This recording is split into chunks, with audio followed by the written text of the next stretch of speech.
ಸೀತಾ ಸ್ವಯಂವರದಲ್ಲಿ ಶ್ರೀರಾಮ ಶಿವಧನಸ್ಸನ್ನು ಎತ್ತಿದ ಅನ್ನುವಂಥದ್ದು ನಾವೆಲ್ಲರೂ ಕೇಳಿದ್ದೀವಿ. ಆದರೆ ಆಗ ಹೇಗೆ ನಡೀತಾ ಇತ್ತು ಸೀತಾ ಸ್ವಯಂವರ ಅನ್ನುವಂಥ ಕುತೂಹಲ. ಸೀತಾ ಸ್ವಯಂವರ ಅನ್ನೋದು ಬಹಳ ಪ್ರಸಿದ್ಧವಾದ ಒಂದು ಇದು. ಆ ಇಡೀ ಸಭಾಂಗಣ ಶ್ರೀರಾಮನನ್ನು ಯಾವ ರೀತಿ ನೋಡ್ತಾ ಇತ್ತು. ಪ್ರಸಿದ್ಧವಾದ ಕಥೆಗೂ ಮೂಲದ ಕಥೆಗೂ ಬಹಳ ವ್ಯತ್ಯಾಸ ಇದೆ. ಶ್ರೀರಾಮನಲ್ಲಿದ್ದಂಥ ಶೌರ್ಯ ಹೇಗೆ ಆ ಸಂದರ್ಭದಲ್ಲಿ ಪ್ರಕಟ ಆಯಿತು. ರಾಮನ ತಾಕತ್ತನ್ನು ತೋರಿಸುವಂಥ ಒಂದು ಘಟನೆಯಾಗಿ ಕೂಡ ಕಾಣಿಸಿಕೊಳ್ಳುತ್ತೆ. ಸೀತೆಯಲ್ಲಿ ರಾಮನ ಬಗ್ಗೆ ಆ ಸಂದರ್ಭದಲ್ಲಿ ಇದ್ದಂಥ ನಿರೀಕ್ಷೆಗಳೇನು. ಮೂಲ ರಾಮಾಯಣದಲ್ಲಿ ಇಲ್ಲೆಲ್ಲೂ ಸೀತೆಯ ಪ್ರಸ್ತಾಪವೇ ಇಲ್ಲ. ಆ ತರಹದ ಸ್ವಯಂವರ ಸೀತಾ ಕಲ್ಯಾಣದಲ್ಲಿ ನಡೆದಿಲ್ಲ. ಸೀತಾ ಸ್ವಯಂವರದಲ್ಲಿ ರಾವಣ ಕೂಡ ಬರ್ತಾನೆ ಎಷ್ಟೋ ಕಥೆಯಲ್ಲಿ ಸೀತಾ ಸ್ವಯಂವರಕ್ಕೆ. ನನಗೆ ಇನ್ನೊಂದು ಕುತೂಹಲ ಅಂತಂದರೆ ಈ ಸೀತಾ ಸ್ವಯಂವರದ ಬಗ್ಗೆ.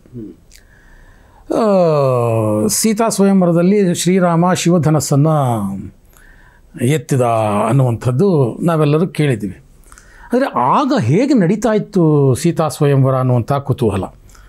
ಯಾವುದೇ ಸ್ವಯಂವರ, ಸೀತಾ ಸ್ವಯಂವರ ಅನ್ನೋಕ್ಕಿಂತ ಯಾವುದೇ ಸ್ವಯಂವರ, ಅದರಲ್ಲೂ ಮುಖ್ಯವಾಗಿ ರಾಮ ಸೀತೆಯರ ಆ ಒಂದು ಮೊದಲ ಒಂದು ಇದಿದೆಯಲ್ಲ, ಆ ಸಂಬಂಧಗಳು ಅಥವಾ ಆ ಸನ್ನಿವೇಶ ಯಾವ ರೀತಿ ಇತ್ತು, ಆ ಇಡೀ ಸಭಾಂಗಣ ಶ್ರೀರಾಮನನ್ನು ಯಾವ ರೀತಿ ನೋಡ್ತಾ ಇತ್ತು, ಶ್ರೀರಾಮನಿಂದ ಆ ಇಡೀ ಸಭಾಂಗಣಕ್ಕೆ ಯಾವ ನಿರೀಕ್ಷೆ ಇತ್ತು, ಶ್ರೀರಾಮನಲ್ಲಿದ್ದಂಥ ಶೌರ್ಯ ಹೇಗೆ ಆ ಸಂದರ್ಭದಲ್ಲಿ ಪ್ರಕಟ ಆಯಿತು, ಸೀತೆಯಲ್ಲಿ ರಾಮನ ಬಗ್ಗೆ ಆ ಸಂದರ್ಭದಲ್ಲಿ ಇದ್ದಂಥ ನಿರೀಕ್ಷೆಗಳೇನು, ಇದನ್ನೆಲ್ಲ ಒಂದಷ್ಟು ವಿವರವಾಗಿ ಹೇಳೋದಾದರೆ ಸೀತಾ ಸ್ವಯಂವರದ ಒಂದಷ್ಟು ಸಂಪೂರ್ಣ ವಿವರ, ಮದುವೆ ವಿವರ.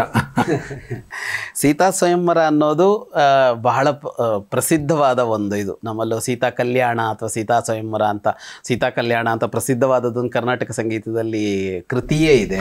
ಅದನ್ನು ನಾವು ಬಹಳ ಕೇಳ್ತೀವಿ, ಬಳಸ್ತೀವಿ, ವಿವಾಹದಲ್ಲಂತೂ ನೋಡ್ತೀವಿ. ಮತ್ತು ರಾಮ ಸೀತೆಯರ ಸ್ವಯಂವರ, ಅದಕ್ಕಿಂತ ಹಿಂದೆ ಅವನು ಶಿವಧನಸ್ಸನ್ನು ಮುರಿದಿದ್ದು ಅನ್ನೋದು ಅವನ ಒಂದು ಸಾಮರ್ಥ್ಯವನ್ನು, ರಾಮನ ತಾಕತ್ತನ್ನು ತೋರಿಸುವಂಥ ಒಂದು ಘಟನೆಯಾಗಿ ಕೂಡ ಕಾಣಿಸ್ಕೊಳ್ಳುತ್ತೆ. ಆದರೆ ಇಲ್ಲಿ ಕೂಡ ಪ್ರಸಿದ್ಧವಾದ ಕಥೆಗೂ ಮೂಲದ ಕಥೆಗೂ ಬಹಳ ವ್ಯತ್ಯಾಸ ಇದೆ. ಪ್ರಸಿದ್ಧವಾದ ಕಥೆ ಏನನ್ನು ಹೇಳುತ್ತೆ ಅಂದರೆ, ನಾವು ಅದನ್ನು ಧಾರಾವಾಹಿ, ಸಿನಿಮಾ ಎಲ್ಲದರಲ್ಲೂ ಆ ಪ್ರಸಿದ್ಧ ಕಥೆನೇ ಇದೆ. ಒಂದು ಸ್ವಯಂವರ, ಒಂದು ದೊಡ್ಡ ಸ್ವಯಂವರ ಮಂಟಪ, ಹೌದು, ಅಲ್ಲಿ ರಾಜಾನುರಾಜರೆಲ್ಲ ಬಂದು ಕುಳಿತುಕೊಂಡಿರೋದು, ಒಬ್ಬರಾದ್ಮೇಲೆ ಒಬ್ರು ಹೋಗಿ ಪ್ರಯತ್ನ ಪಡೋದು, ಅವರೆಲ್ಲ ವಿಫಲರಾಗೋದು. ಆ ವಿಫಲತೆಯಲ್ಲಿ ಹಲವರು, ಕೆಲವರು ಮುಟ್ತಾರೆ, ಕೆಲವರು ಎತ್ತೋಕ್ ಪ್ರಯತ್ನ ಪಡ್ತಾರೆ, ಕೆಲವರು ಬಿದ್ದು ಬಿಡ್ತಾರೆ. ಧನಸ್ಸನ್ನ ಶಿವಧನಸ್ಸನ್ನ ಪಣ ಆಗಿತ್ತಲ್ಲ, ಅದು ವೀರಪಣ ಆಗಿತ್ತಲ್ಲ. ಆಗ ಕೊನೆಗೆ ರಾಮ ಹೋಗಿ ಅದನ್ನ ಎತ್ತಿದಾಗ ಮುರಿದೋಯ್ತು. ಆಗ ಸೀತೆ ಬಂದು ಅವನ ಕೊರಳಿಗೆ ಮಾಲೆ ಹಾಕಿದಳು ಅಂತ ಪ್ರಸಿದ್ಧವಾಗಿರುವ ಕತೆ. ನಮ್ಮ ಧಾರಾವಾಹಿ, ಸಿನಿಮಾ, ನಾಟಕ ಎಲ್ಲದರಲ್ಲೂ ಇದೇ ಕಥೆ ಇದೆ. ಓಕೆ. ಸ್ವಯಂವರಗಳು ಹೀಗೆ ನಡೀತಾ ಇದ್ದು, ಉದಾಹರಣೆಗೆ ದ್ರೌಪದಿ ಸ್ವಯಂವರ ಅಂತ ಬಂದಾಗ ಅದು ವೀರಪ್ಪಣದ ಸ್ವಯಂವರ ಅಲ್ಲ, ಅಲ್ಲಿ ಹೀಗೆ ಆಗಿತ್ತದು. ಓಕೆ. ಅಂದರೆ ಆ ಸ್ವಯಂವರದಲ್ಲಿ ಎಲ್ಲರೂ ಒಂದು ನಿರ್ದಿಷ್ಟ ದಿನ ಅಂತ ನಿಶ್ಚಯ ಆಗಿತ್ತು. ಆ ದಿನ ಎಲ್ಲರೂ ಸ್ವಯಂವರಕ್ಕೆ ಬಂದಿದ್ರು. ಎಲ್ಲರ ಎದುರಿಗೆ ಅದು ಪಣ, ರಾಜರು, ಉಳಿದವರು, ಪ್ರೇಕ್ಷಕರಿದ್ರು, ಎಲ್ಲರ ಎದುರಿಗೆ ಅದು ನಡೀತಾ ಇತ್ತು. ಒಂದು ಕಡೆ ದ್ರೌಪದಿ ಎಲ್ಲೋ ಹಾರ ಹಿಡಿದು ನಿಂತ್ಕೊಂಡಿದ್ಲು. ಯಾರು ಮತ್ಸ್ಯಯಂತ್ರವನ್ನ ಭೇದಿಸ್ತಾರೋ ಅವ್ರ ಕೊರಳಿಗೆ ಎಲ್ಲರ ಎದುರಿಗೆ ಹಾರ ಹಾಕೋದಕ್ಕೆ. ಈ ತರದ ಸ್ವಯಂವರ ದ್ರೌಪದಿಯ ಸ್ವಯಂವರದಲ್ಲಿ ಕಾಣ್ತೀವಿ. ಇಂಥದ್ದು ಬೇರೆ ಕಡೆಗೂ ಇದೆ, ಬೇಕಾದಷ್ಟು ಸ್ವಯಂವರ ಇಂಥದ್ದಿದೆ. ಆದರೆ ಸೀತಾ ಸ್ವಯಂವರ ಹೀಗಾಗಿಲ್ಲ. ಓಕೆ. ಈ ಥರದಲ್ಲಾಗಿಲ್ಲ. ರಾಜಕುಮಾರಿಯರ ಸ್ವಯಂವರ ಬೇರೆದೆಲ್ಲ ಆಯ್ತಲ್ಲ, ಹಾಗಾಗಿಲ್ಲ. ಸ್ವಯಂವರದಲ್ಲಿ ಬಹಳ ಬೇರೆ ಬೇರೆ ತರಹದ ಸ್ವಯಂವರ ಇದೆ.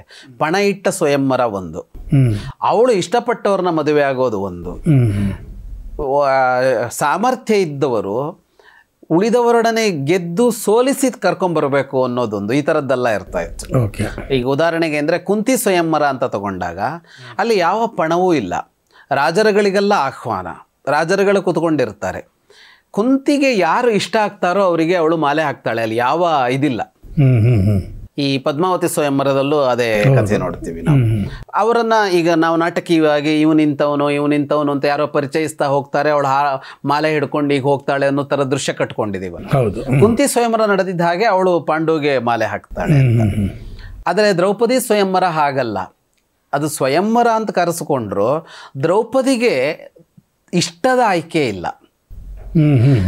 ಅದನ್ನು ಮುರಿದವನು ಗಂಡ. ಓಕೆ. ಅದನ್ನು ಮುರಿದವನು ಗಂಡ. ಓಕೆ. ಅದನ್ನು ಮುರಿದವನು ಗಂಡ ಅಂತಂದಾಗ ಅವನು ವಯಸ್ಸಾದವನು ಆಗಿರ್ಬೋದು, ಯಾರು ಬೇಕಾದ್ರೂ ಇರ್ಬೋದು, ಹೇಗ್ ಬೇಕಿದ್ರು ಇರ್ಬೋದು, ಸುಂದರವಾಗಿಲ್ದೇ ಇರ್ಬೋದು, ಹಾಗೆಲ್ಲ ಇದೆ. ಅಲ್ಲಿ ಕಾಶಿ ರಾಜಕುಮಾರಿಯರದೊಂದು ಮಹಾಭಾರತಲ್ಲೊಂದು ಉಲ್ಲೇಖ ಬರುತ್ತೆ, ಅಂಬೆ ಅಂಬಿಕೆ ಅಂಬಾಲಿಕೆ, ವಿಚಿತ್ರ ವೀರ್ಯರು ತಮ್ಮನಿಗೆ ಮದುವೆ ಮಾಡೋದಕ್ಕಿಂತ ಭೀಷ್ಮ ಹೋಗ್ತಾನಲ್ಲಿ. ಅಲ್ಲಿ ಅದು ವೀರಪ್ಪಣ ಆಗಿತ್ತದು, ಗೆದ್ದವರು ತಗೊಂಡು ಹೋಗ್ಬೇಕು ಅಂತ. ಇಲ್ಲಿ ಏನು ಅಂತ ಕೇಳಿದ್ರೆ ಆ ತರಹದ ಸ್ವಯಂವರ ಸೀತಾ ಕಲ್ಯಾಣದಲ್ಲಿ ನಡೆದಿಲ್ಲ. ಸೀತಾ ಸ್ವಯಂವರದಲ್ಲಿ ಕಥೆಗಳೆಲ್ಲ ಹೇಗೆ ಹುಟ್ಟಿವೆ ಅಂದ್ರೆ, ರಾವಣ ಕೂಡ ಬರ್ತಾನೆ ಎಷ್ಟೋ ಕಥೆಯಲ್ಲಿ ಸೀತಾ ಸ್ವಯಂವರಕ್ಕೆ. ರಾವಣ ಕೂಡ ಆ ಶಿವಧನಸ್ಸನ್ನ ಎತ್ತೋಕ್ಕಾಗದೆ ಸೋಲ್ತಾನೆ ಅಂತೆಲ್ಲ ಕತೆ ಬಂದಿದೆ. ರಾವಣ ಎಲ್ಲ ಬರೋದಿಲ್ಲ. ಹಾಗೆ ಒಂದು ದಿನ ಸ್ವಯಂವರವೂ ನಡೆಯೋದಿಲ್ಲ. ಸೀತೆ ಸಿಕ್ಕಳು ಜನಕನಿಗೆ, ಉಳುವಾಗ ಸಿಕ್ಕದು. ಒಂದು ಮಹಾಯಾಗ ಮಾಡಬೇಕಾಗಿತ್ತು. ಯಾಗ ಭೂಮಿಯನ್ನ ವರ್ಷಕ್ಕಿಂತ ಮೊದಲೇ ಯಾರು ಯಾಗದ ಯಜಮಾನನೋ ಅವನು ಉಳುಮೆ ಮಾಡ್ತಾನೆ. ಉಳುಮೆ ಮಾಡಿ ಅಲ್ಲೊಂದು ಬೆಳೆ ಬೆಳಿಬೇಕು ಅಂತ ಶಾಸ್ತ್ರ ಅದು. ಅದಕ್ಕೆ ಅಂತ ಉಳುಮೆ ಮಾಡುವಾಗ ಒಂದು ಮಗು ಸಿಕ್ತು ನೆಲದಲ್ಲಿ. ಆ ಮಗುವನ್ನು ತಂದು ಸಾಕದ ಸೀತಾ ಅಂತ. ಸೀತಾ ಅಂದರೆ ನೇಗಿಲಿನ ದಾರಿ ಅಂತ, ಸೀತಾ ಲಾಂಗಲ ಪದ್ಧತಿ ಅಂತ ಅದೇ ಹೆಸರನ್ನು ಇಟ್ಟ. ಉಳುಮೆ ಮಾಡುವಾಗ, ನೇಗಿಲು ಹಿಡಿದು ಉಳುಮೆ ಮಾಡುವಾಗ ಸಿಕ್ಕಿದವಳು ಅಂತ. ಅವಳು ಬಹಳ ಅಪರೂಪದ ಸುಂದರಿಯಾಗಿದ್ಲು. ಅವಳ ವಿವಾಹಕ್ಕೆ ಅವನು ಒಂದು ವೀರಪ್ಪಣ ಇಟ್ಟ. ಏನಂದರೆ ಅಲ್ಲಿ ಅವ್ರ ಹತ್ರ ಒಂದು ಧನಸ್ಸಿತ್ತು. ಅದು ಶಿವ ಕೊಟ್ಟ ಧನಸ್ಸು, ಶಿವ ಬಳಸಿದ ಧನಸ್ಸು, ಅದು ಶಿವನ ಧನಸ್ಸಾಗಿತ್ತದು. ಆ ಧನಸ್ಸನ್ನು ಇವರ ಹಿಂದಿನ ದೇವರಾತ ಅಂತ ಒಬ್ಬ ರಾಜವನು, 6ನೇ ತಲೆಮಾರಿನವನು ಜನಕ ವಂಶದಲ್ಲಿ, ಅವನಿಗೆ ಶಿವ ಕೊಟ್ಟಿದ್ದ ಅದನ್ನು. ಅದು ಇವರಲ್ಲಿತ್ತು. ಇವರೇನು ಬಳಸ್ತಾ ಇರಲಿಲ್ಲ, ಇತ್ತು ಅದು. ಆ ಧನಸ್ಸನ್ನು ಹೆದೆ ಏರಿಸಬೇಕು, ಅದೇ ಶಿವಧನಸ್ಸನ್ನು. ಅದು ಯಾರಿಗೆ ಬಿಡಬೇಕಾಗಿಲ್ಲ, ಯಾರಿಗೆ ಹೊಡಿಬೇಕಾಗಿಲ್ಲ. ಹೆದೆ ಏರಿಸೋದು ಅಂದರೆ ಧನಸ್ಸು ಹೇಗಿರುತ್ತೆ ಅಂದರೆ, ಒಂದು ಕೋಲು, ಆ ಕೋಲಿಗೊಂದು ಹಗ್ಗ, ಧನಸ್ಸಿರೋದು ಹಾಗೆ. ಯುದ್ಧದ ಹೊತ್ತಿನಲ್ಲಿ ಏನು ಮಾಡ್ತಾರೆ ಅಂದರೆ ಅದನ್ನು ಸಿದ್ಧಪಡಿಸ್ತಾರೆ. ಏನು ಮಾಡ್ತಾರೆ ಅಂತಂದರೆ, ಅದು ಧನಸ್ಸನ್ನು ಭಾಗಿಸೋದಕ್ಕೆ ಬರುತ್ತೆ. ಅದನ್ನು ಭಾಗಿಸಿ ಈ ಹಗ್ಗ ಇದೆಯಲ್ಲ ಮೇಲ್ಗಡೆ ಇರುತ್ತಲ್ಲ, ಅದನ್ನು ಎಳೆದು ಕೆಳಗಡೆಗೆ ಕಟ್ಟಬೇಕು. ಆಗ ಅದು ಧನಸ್ಸು ಹೀಗೆ ಬರುತ್ತೆ. ಹಗ್ಗ ಹೀಗೆ ನೇರವಾಗಿರುತ್ತೆ, ಧನಸ್ಸು ಹೀಗೆ ಬರುತ್ತಲ್ಲ, ಯಾವಾಗಲೂ ಹಾಗಿರೋಲ್ಲ, ಅದು ಬಿಚ್ಚಿಕೊಂಡಿರುತ್ತೆ. ಇದನ್ನು ಹೆದೆ ಏರಿಸೋದು ಅಂತ ಕರೀತಾರೆ. ಆ ಹಗ್ಗಕ್ಕೆ ಅಥವಾ ಶಿಂಜಿನಿ ಅಂತ ಕರೀತಾರೆ. ಅದನ್ನು ಮಾಡಬೇಕು. ಇದು ಹೆದೆ ಏರಿಸೋದು, ಸಿದ್ಧಪಡಿಸೋದು ಬಾಣ ಬಿಡೋದಕ್ಕೆ. ಹೀಗೆ ಆದ ಮೇಲೆ ಏನು ಮಾಡ್ತಾ ಇದ್ರು ಅಂದರೆ, ಬಾಣ ತೆಗೆದು ಈ ಹಗ್ಗ ಇದೆಯಲ್ಲ ಅದಕ್ಕೆ ಅದರ ಹಿಂಭಾಗದಲ್ಲೊಂದು ಈ ಥರ ಜಾಗ ಬರ್ತಿತ್ತಲ್ಲ, ಅದನ್ನು ಕೊಟ್ಟು ಬಾಣವನ್ನು ಇದನ್ನು ಹೀಗೆ ಎಳಿಬೇಕು, ಹೀಗೆ ಕಿವಿಯವರೆಗೆ ಅಂತ. ಹೀಗೆ ಎಳೆದಾಗ ಇದಕ್ಕೊಂದು ಫೋರ್ಸ್ ಸಿಗತ್ತೆ ಮುಂದೆ ಹೋಗೋದಕ್ಕೆ. ಇದು ಬಾಣದ ಕ್ರಮ, ಬಿಲ್ಲು ಬಾಣದ್ದು. ಈ ಹೆದೆ ಏರಿಸಬೇಕು ಅಂತ ಅವನು ಪಣ ಇಟ್ಟಿದ್ದು. ಯಾವ್ಯಾವಾಗಲೂ ಯಾರ್ಯಾರೋ ಬಂದರು, ಒಂದು ದಿವಸ ಅಂತ ಹೇಳಲಿಲ್ಲ ಅವನು. ಹೆದೆ ಏರಿಸ್ಬೋದು ಅಂತ ಯಾರೋ ಒಂದು ದಿವಸ ಅವ್ರು ನಿಶ್ಚಯ ಮಾಡ್ಕೋತಿದ್ರು, ಬರ್ತೀವಿ ಅಂತ ಬರ್ತಿದ್ರು. ಅದನ್ನು ಅವರಿಗೆ ಎತ್ತೋದಕ್ಕೆ ಆಗ್ತಾ ಇರಲಿಲ್ಲ, ಯಾರಿಗೂ ಅದನ್ನು ಎತ್ತೋದಕ್ಕೆ ಆಗಲಿಲ್ಲ. ಹಾಗೇ ಇತ್ತು ಅದು, ಅಷ್ಟಕ್ಕೆ ನಿಂತಿತ್ತು. ಅಷ್ಟಕ್ಕೆ ನಿಂತು ಏನಾಗಿತ್ತು, ಯಾರಿಗೂ ಎತ್ತೋಕ್ಕಾಗದೆ ಒಂದು ದಿನ ಸೋತವರೆಲ್ಲ ಸೇರಿ ಅವನ ಮೇಲೆ ಯುದ್ಧಕ್ಕೂ ಬಂದಿದ್ರು. ಸೋತ ರಾಜರುಗಳೆಲ್ಲ ಸೇರಿ ಜನಕನ ಮೇಲೆ ಒಮ್ಮೆ ಯುದ್ಧಕ್ಕೂ ಬಂದಿದ್ರು. ಅವನು ತಪಸ್ಸು ಮಾಡಿ ದೇವತೆಗಳು ಅವನಿಗೆ ಚತುರಂಗ ಸೇನೆ ಕೊಟ್ಟು ಅವ್ರ ಮೂಲಕ ಸೋಲಿಸ್ಬೇಕಾಯ್ತು ಅವರನ್ನು. ಅವನು ಅದೆಲ್ಲ ನಡೆದಿತ್ತು ಘಟನೆ. ಅಂದರೆ ಸೀತೆಯನ್ನು ಪಡೆದುಕೊಳ್ಳಬೇಕು ಅನ್ನುವ ವಿಷಯಕ್ಕೆ ಇಷ್ಟೆಲ್ಲ ಪ್ರಯತ್ನಗಳು ನಡೆದಿತ್ತು. ರಾಮ ಬಂದಿದ್ದು ಸ್ವಯಂವರಕ್ಕಲ್ಲ, ಸ್ವಯಂವರ ನಿಶ್ಚಯ ಆಗಿಲ್ಲ. ಸೀತೆ ಬಗ್ಗೆ ಗೊತ್ತೂ ಇಲ್ಲ. ಈ ಯಜ್ಞರಕ್ಷಣೆಗೆ ಅಂತ ಕರ್ಕೊಂಬಂದ್ರಲ್ಲ ವಿಶ್ವಾಮಿತ್ರರು, ಯಜ್ಞರಕ್ಷಣೆ ಆಯಿತು, ಅವ್ರದ್ದು ಮುಗೀತಲ್ಲಿ. ಅಲ್ಲಿಂದ ಮುಗಿದ ಮೇಲೆ ಸಿದ್ಧಾಶ್ರಮದಲ್ಲಿದ್ದರು ಅವರು. ಅಲ್ಲಿಂದ ಮುಗಿದ ಮೇಲೆ ಅವರು ಹಿಮಾಲಯಕ್ಕೆ ತಪಸ್ಸಿಗೆ ಅಂತ ಯೋಚನೆ ಮಾಡಿದ್ರು. ಕೌಶಿಕಿ ಅಂತ ಒಂದು ನದಿ ದಡ, ಕೌಶಿಕಿ ಅಂದರೆ ಅವರ ಹಿಂದೆ ಅವರು ವಿಶ್ವಾಮಿತ್ರ ರಾಜನಾಗಿದ್ದಾಗ ಅವರು ತಂಗಿಯಾಗಿದ್ದವಳು, ಅವಳು ನದಿಯಾಗಿ ಹರಿತಾಳೆ. ಅದರ ಪಕ್ಕದಲ್ಲೇ ಅವ್ರ ಆಶ್ರಮ ಇದ್ದಿದ್ದು ಹಿಮಾಲಯದ. ಅಲ್ಲಿಗೆ ತಪಸ್ಸಿಗೆ ಹೊರಟೋಗ್ತೀನಿ ಇಲ್ಲಿಂದ ಅಂತ. ಹಾಗೆ ಹೋಗುವಾಗ ಕರ್ಕೊಂಬಂದಿದಾರಲ್ಲ ಮಕ್ಕಳನ್ನು, ಈ ಮಕ್ಕಳನ್ನು ಹಿಂದಿರುಗಿ ಅಯೋಧ್ಯೆಗೆ ಬಿಟ್ಟು ಹೋಗ್ಬೇಕಲ್ವ ಅವ್ರು ಹಂಗೆ ಮಾಡೋದೇ ಇಲ್ಲ. ಮಿಥಿಲೆಯಲ್ಲೊಂದು ಯಾಗ ನಡೀತಾ ಇದೆ, ಅಲ್ಲಿಗೆ ಹೋಗೋಣ ರಾಮ ಅಂತ ಹೇಳ್ತಾರೆ. ಮಿಥಿಲೆ ಕಡೆಗೆ ಹೊರಡ್ತಾರೆ ಅವರು. ಅಂದರೆ ಅಯೋಧ್ಯೆ ಇಲ್ಲಿದೆ, ಮಿಥಿಲೆ ಅಲ್ಲಿದೆ. ಮಿಥಿಲೆ ಈಗಿರೋದು ನೇಪಾಳದ ಇದರಲ್ಲಿ, ಬಿಹಾರ ದಾಟಿ ನೇಪಾಳಕ್ಕೆ ಸೇರುತ್ತೆ. ಈಗ ನೇಪಾಳದೊಳಗೆ ಇದೆ ಅದು. ಅಯೋಧ್ಯೆ ಇರೋದು ಈಗಿನ ಉತ್ತರ ಪ್ರದೇಶದ ಇದರಲ್ಲಿ, ಅಂದರೆ ಉತ್ತರ ಪ್ರದೇಶದ ದಾರಿಯಲ್ಲಿ ನೇಪಾಳದ ಕಡೆಗೆ ಹೋಗಬೇಕು. ಅದರ ನಡುವೆ ಸಿದ್ಧಾಶ್ರಮ ಇದ್ದಿದ್ದು. ಅಂದರೆ ಅವರು ಈ ಕಡೆಗೆ ತಿರುಗೋದ್ರ ಬದಲು, ಅಲ್ಲಿಂದ ಪಶ್ಚಿಮಕ್ಕೆ ತಿರುಗೋದ್ರ ಬದಲು ಪೂರ್ವಕ್ಕೆ ಹೋಗ್ತಾ ಇದ್ದಾರೆ ಅವರು ಕರ್ಕೊಂಡು. ಮಿಥಿಲೆ ಕಡೆಗೆ ಹೋದ್ರು ಅವರು. ಮಿಥಿಲೆಯಲ್ಲಿ ಯಾಗಕ್ಕೆ ಹೋಗಬೇಕಿದೆ ಅಂತ ರಾಮ ಲಕ್ಷ್ಮಣರು ಹೊರಟರು. ಹಾಗೆ ಹೋಗುವಾಗ ಮೊದಲಾಗಿದ್ದು ಅಹಲ್ಯೋದ್ಧಾರ. ಅಲ್ಲಿಂದ ಅವರು ಮಿಥಿಲೆ ತಲುಪಿದ್ರು. ಮಿಥಿಲೆಯ ಹೊರಭಾಗದಲ್ಲಿ, ನಗರದ ಹೊರಭಾಗದಲ್ಲಿ ಯಾಗ ನಡೀತಾ ಇತ್ತು. ಯಾಗ ಊರೊಳಗೆ ನಡೀತಾ ಇರಲಿಲ್ಲ, ಯಾಕಂದ್ರೆ ದೊಡ್ಡದಾಗಿರ್ತಿತ್ತು ಯಾಗ. ಅಂದ್ರೆ ಪುಟ್ಟ ಹೋಮ ಅಲ್ಲ ಅದು, ಅದಕ್ಕೆ ಸಾವಿರಾರು ಎಕರೆ ಜಾಗ ಬೇಕು. ಹಾಗಾಗಿ ಮಹಾಯಾಗ ನಡೀತಾ ಇತ್ತು ಮಿಥಿಲೆಯ ಹೊರಗೆ. ಅಲ್ಲಿಗೆ ಹೋದಾಗ ಇವನು ಸ್ವಾಗತ ಮಾಡ್ದ ಜನಕ. ಇವರಿಬ್ಬರು ನೋಡ್ದ ಅವನಿಗೊಂದು ಕುತೂಹಲ ಹುಟ್ಟಿತು. ಬಹಳ ತೇಜಸ್ವಿಯಾದ ಇಬ್ಬರು ಮಕ್ಕಳಲ್ವ ಅವರು. ಯಾರು ಅಂತ ಕೇಳ್ದ. ಅವ್ರ ಪರಿಚಯ ಹೇಳಿದ್ರು, ದಶರಥನ ಮಕ್ಕಳು ಅಂತೆಲ್ಲ ಪರಿಚಯ ಹೇಳಿದ್ರು ವಿಶ್ವಾಮಿತ್ರರು. ಆಗ ಅವನಿಗೆ ಅನ್ನಿಸ್ತು, ಏನನ್ನಿಸ್ತು ಅಂದರೆ ಇವನು ಅಳಿಯನಾಗಬಹುದು ಅಂತ ಹುಟ್ಟಿದ್ದು ಅವನಿಗೆ, ಜನಕನಿಗೆ. ಆದರೆ ವಿಶ್ವಾಮಿತ್ರರ ಮನಸ್ಸಲ್ಲಿ ಇದಿತ್ತು ಅನ್ನೋದು ಗೊತ್ತಾಗತ್ತೆ. ಅವರೇನು ಹೇಳೋದಿಲ್ಲ, ಆದರೆ ಅವರು ಕರ್ಕೊಂಡು ಈ ಕಡೆ ಹೊರಟಿದ್ದೇ ಈ ಉದ್ದೇಶವೇ. ಅದಕ್ಕೇನು ಹೇಳ್ತಾರೆ, ಅವನು ಆಗ ಸುಮ್ಮನೆ ಮಾತಾಡ್ತಾ ಧನಸ್ಸಿನ ಕತೆ, ಸೀತಾ ಸ್ವಯಂವರದ, ಅಂದರೆ ಉಳಿದವರೆಲ್ಲ ಬಂದು ಸೋತ ಕಥೆಗಳನ್ನೆಲ್ಲ ಹೇಳ್ತಾನೆ ಅವನು. ಹೇಳಿದಾಗ ಇವನಲ್ಲಿ ಒಂದು ಅದನ್ನು ನೋಡುವ ಆಸೆ ಹುಟ್ಟಿದ್ದನ್ನು ವಿಶ್ವಾಮಿತ್ರರು ಗಮನಿಸ್ತಾರೆ. ಸೀತೆಯ ಆಸೆ ಅಲ್ಲ ಅವನಿಗೆ ಹುಟ್ಟದಾಗ, ಆ ಧನಸ್ಸು ಏನು ಅಂತ ಒಂದು ನೋಡಬೇಕು ಅಂತ ಅಷ್ಟೇ. ರಾಮನಲ್ಲಿ ಅದು ಏನಿರ್ಬೋದು ಹಂಗಿದ್ರೆ ಅಂಥದ್ದು, ಯಾರಿಗೂ ಎತ್ತೋಕ್ಕಾಗಲ್ಲ ಅನ್ನೋ ಧನಸ್ಸು ಒಂದು ಹೇಗಿರ್ಬೋದು ನೋಡಬೇಕು ಅಂತ ಸಹಜ ಕುತೂಹಲ ಇರತ್ತಲ್ಲ ಅದು ಅಂತ. ಹಾಗಾಗಿ ವಿಶ್ವಾಮಿತ್ರ ಅವನಿಗೆ ಏನು ಹೇಳಿದ್ರು, ಆ ಧನಸ್ಸನ್ನು ತೋರಿಸ್ಬೋದಾ ನೀನು ರಾಮನಿಗೆ ಅಂತ ಕೇಳಿದ್ರು. ಹಾಗೆ ಕೇಳಿದಾಗ ಅವನು ಹೇಳ್ತಾನೆ, ಖಂಡಿತ ತೋರಿಸ್ಬೋದು. ಒಂದೊಮ್ಮೆ ಅವನು ಅದನ್ನು ಹೆದೆಯೇರಿಸಿದರೆ ನಾನು ಅವನಿಗೆ ಸೀತೆಯನ್ನು ಕೊಟ್ಟು ಮದುವೆ ಮಾಡ್ತೇನೆ ಅಂತ ಜನಕ ಹೇಳ್ತಾನೆ. ಅಂದರೆ ರಾಮನನ್ನು ಕಂಡಾಗ ಜನಕನಿಗೆ ಆ ಭಾವ ಬಂದಿದೆ, ಇವನನ್ನು ಅಳಿಯನ್ ಮಾಡಿಕೊಳ್ಬೇಕು ಅಂತ. ಮೂಲ ರಾಮಾಯಣದಲ್ಲಿ ಇಲ್ಲೆಲ್ಲೂ ಸೀತೆಯ ಪ್ರಸ್ತಾಪವೇ ಇಲ್ಲ.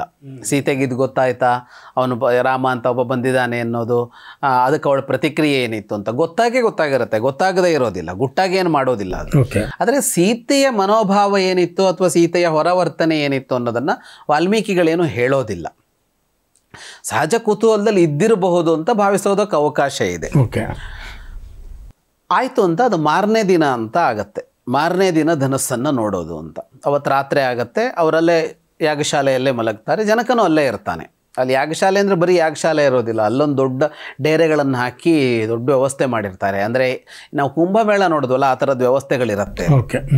ಅಂದರೆ ತಾತ್ಕಾಲಿಕವಾದ ಟೆಂಟ್ಗಳಿರುತ್ತೆ, ಆದರೆ ಪೂರ್ಣ ವ್ಯವಸ್ಥೆಯ ಟೆಂಟ್ಗಳಿರುತ್ತಲ್ಲ, ಹಾಗೆ ರಾಜನೂ ಅಲ್ಲೇ ಇರ್ತಾನೆ, ಎಲ್ಲರೂ ಅಲ್ಲೇ ಇರ್ತಾರೆ. ಎಷ್ಟೋ ದಿವಸ ನಡೆಯುತ್ತದೆ, 6 ತಿಂಗಳು 3 ತಿಂಗಳು ಯಾಗಗಳು. ಮಾರನೇ ದಿವಸ ಅದನ್ನು ತರಿಸ್ತಾನೆ ಅವನು ಅರಮನೆಯಿಂದ, ಅಲ್ಲಿಗೆ ತರಿಸ್ತಾನೆ. ಅಲ್ಲಿಗೆ ತರಿಸುವಾಗ ಅದು ಎಷ್ಟು ಭಾರ ಇತ್ತು ಅನ್ನೋದಕ್ಕೆ ಹೇಳ್ತಾರೆ.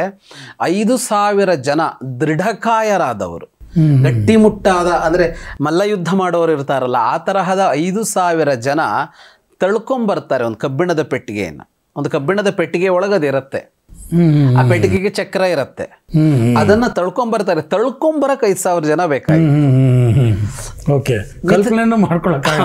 ಅಷ್ಟು ಭಾರ ಅದು ಅಂತ. ಅದು ಬರತ್ತೆ. ಇಲ್ಲಿ ಬಂದ ಮೇಲೆ ರಾಮ ವಿಶ್ವಾಮಿತ್ರರಲ್ಲಿ ಕೇಳ್ತಾನೆ, ನಾನು ನೋಡಿ ಸೈಜ್ ಮಾತ್ರ ನಾರ್ಮಲ್ ಧನಸ್ಸು ಏನಿತ್ತು ಅದೇ ಸೈಜ್, ನಾರ್ಮಲ್ ಸೈಜ್ ಇದ್ರಿ. ರಾಮ ಕೇಳ್ತಾನೆ, ನಾನು ನೋಡ್ಲಾ ಅಂತ ವಿಶ್ವಾಮಿತ್ರರ ಕೇಳ್ತಾನೆ. ನೋಡು ಅಂತ ಹೇಳ್ತಾರೆ.